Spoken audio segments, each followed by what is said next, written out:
আসসালামু আলাইকুম এভরিওয়ান, ফাতেমাস কিচেনে আপনাদের শুভেচ্ছা।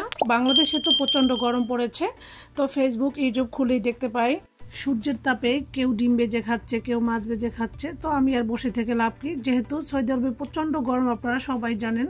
তো এখানে সূর্যের তাপে কিভাবে খুব সহজেই মিষ্টি দই তৈরি করা যায় সেই সহজ রেসিপিটি আপনাদেরকে আমি তৈরি করে দেখাবো। আশা করি আমার এই ইউনিক রেসিপি আপনাদের ভালো লাগবে। যদি ভালো লাগে প্লিজ একটি লাইক দিবেন। এখানে আমি 1.5 লিটার ফুল ক্রিম দুধ নিয়েছি, দিয়ে দিচ্ছি 3 টেবিল চামচ ফুল ক্রিম গুঁড়া দুধ।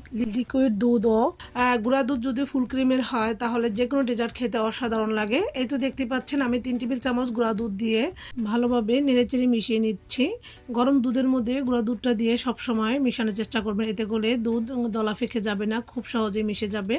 এই তো কিছুক্ষণ নেড়েচেড়ে আমি দুধে একটি বলক আসা পর্যন্ত অপেক্ষা করেছি। এর চাইতে বেশি আমি দুধটা আর জাল করবো না, যেহেতু আমি গুঁড়া দুধ দিয়েছি। এখন একটি হাঁড়িতে আমি 1.5 কাপ চিনি দিয়ে দিচ্ছি। এটা দিয়ে আমি ক্যারামেল তৈরি করব। আমি দুধের মধ্যে আলাদা করে কোনো চিনি ব্যবহার করিনি, আপনারা দেখতে পেয়েছেন। এখন আমি এখানে 2 টেবিল চামচ পানি দিয়ে ভালোভাবে নেড়েচেড়ে মিশিয়ে দিচ্ছি। এই তো দেখতে পাচ্ছেন আমার ক্যারামেলের কালারটা হালকা চলে এসেছে। এখন আমি নেড়েচেড়ে চারপাশেরটা মাঝখানেটা চারপাশে খুব ভালোভাবে নেড়েচেড়ে ক্যারামেল তৈরি করে নিব। আমি দেখতেই পাচ্ছেন দুধের মধ্যে আলাদা কোনো চিনি ব্যবহার করিনি। এই ক্যারামেলটা দিয়ে আমি মিষ্টিটা তৈরি করে নিব।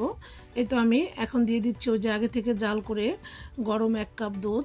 এখন আমি খুব ভালোভাবে নেড়েচেড়ে মিশিয়ে নিচ্ছি। এই পর্যায়ে ক্যারামেলটা জমে গেলে কোনো ভয় নেই, জাল দিয়ে কিছুক্ষণ নাড়াচাড়া করলেই গলে যাবে। এই তো দেখতে পাচ্ছেন এখন আমি তৈরি করা ক্যারামেলগুলো ঢেলে দিয়ে খুব ভালোভাবে নেড়েচেড়ে আরও 3-4 মিনিটের মতো দুধটাকে জাল করে নিব। এর চেয়ে বেশি সময় ধরে দুধ জাল করলে মিষ্টি দই তৈরি করার পর সেটা আঠালো হয়ে যাবে। এই তো দেখতে পাচ্ছেন আমি দুধটাকে নামিয়ে ঠান্ডা করে নিয়েছি। একটি আঙুল দিয়ে আমি চেক করে দেখাচ্ছি। যখন দেখতে পাবেন দুধের মধ্যে একটি আঙুল খুব সহজেই তাপমাত্রা সহ্য করতে পারে, ওই পর্যায়ে বুঝবেন যে দুধটা ঠান্ডা হয়ে গিয়েছে। এবং ওই পর্যায়ে আমি এখন আগে থেকে 1 কাপ দধি পানি ঝরিয়ে রেখেছি একটি স্ট্রেনারে, দেখতে পেয়েছেন। এখন আমি দধিটাকে একটা বাটিতে নিয়ে খুব ভালোভাবে ফেটিয়ে নিচ্ছি। এতেও দধিটা ফেটিয়ে আমি এখান থেকে 1 কাপ দুধ দিয়ে দিচ্ছি। দুধ দিয়ে আমি আবারও খুব ভালোভাবে দধিটাকে দুধের সঙ্গে মিক্স করে নিব। এই তো দেখতে পাচ্ছেন দুধটাকে আমি দধির সাথে খুব ভালোভাবে মিক্স করে নিয়েছি। এখন আমি দুধের মধ্যে সম্পূর্ণ মিশ্রণটি ঢেলে দিব।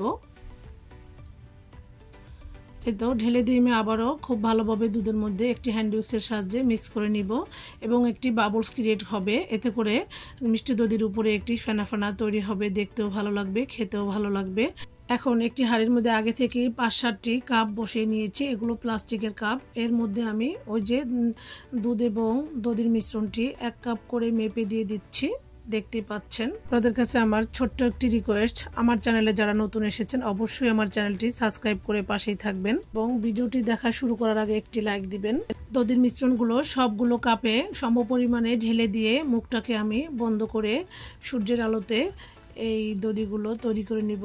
এই তো দেখতে পাচ্ছেন আমি আমার ছাদে একটি বড় ট্রেতে হাঁড়িটি বসিয়ে এভাবে 3-4 ঘন্টার জন্য রেখে দিব। যদি রোদের পরিমাণ খুব বেশি থাকে তাহলে 2 ঘন্টা রাখলেই হবে, আর যদি কম থাকে তাহলে অবশ্যই 3-4 ঘন্টা রাখতে হবে। তো আমি রোদে দিয়ে 3 ঘন্টা পরে ফিরে আসছি। এই পর্যায়ে আপনারা চাইলে দধিগুলো নর্মাল ফ্রিজে রেখে ভালোভাবে সেট হওয়া পর্যন্ত অপেক্ষা করতে পারেন। তো আমি আর ফ্রিজে সেট না করে আপনাদেরকে আনমোল্ড করে দেখাচ্ছি। দেখতে পাচ্ছেন দুটি দধির কালার একটু ডিপ এবং অন্যগুলো হালকা, তার মানে হচ্ছে এই দুটি কালার আমি একটু 3 থেকে 4 ঘন্টার বেশি সময় রোদে রেখেছি, তাতে করে দধিটা ওভারকুক হয়ে গিয়েছে এবং কিছুটা পানি পানি বের হয়েছে।